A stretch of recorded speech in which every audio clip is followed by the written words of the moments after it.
A2 Jim says, why would a strong institution like Michigan, even called arrogant by some, allow rivals and destructive forces, internal and external, to so influence their behavior? And who has the desire, cachet, and power inside Michigan to lead in situations like this? One strong individual can negate and unite plenty of disparate factions or disparate factions. I agree with him.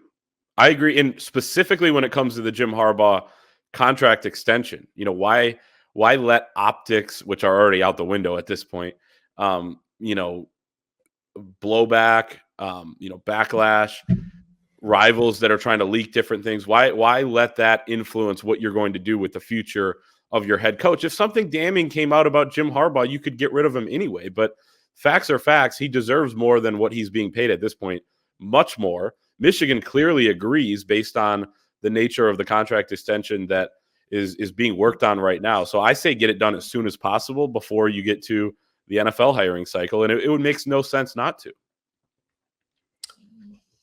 A lot to absorb from the question. I'll say this. I mean, something we've talked about before in terms of what the potential punishment for this is that really, and I think Chris wrote about this. I think that Dan Wetzel also said something to this effect, that really the biggest punishment that Michigan might have from this is kind of, the cracking of the facade of, the reputation in terms of being super squeaky clean, whatever. We can debate that.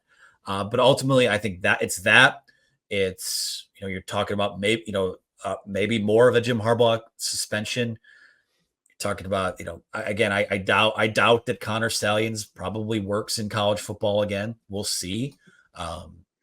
But I think there's something to be said. We talked about this on the show I did yesterday too, is there's something to be said about letting the storm pass, so to speak, be the buffalo in the storm, and then also kind of being very smart, being very deliberate, and being contemplative about what your next step is too. Certainly there was some concern that, with this investigation going on, that Michigan would, the administration would make some kind of rash decision to, suspend Jim Harbaugh or to kind of self-impose a punishment before really we even know the breadth of what the facts of this thing are. So to me, I think that in terms of a response, people want to see them fight fire with fire. And that could be coming. I'm not saying it's not coming, but I do think the fact that it hasn't happened as quickly, it hasn't happened in real time as everyone's heads are spinning to calm everyone down.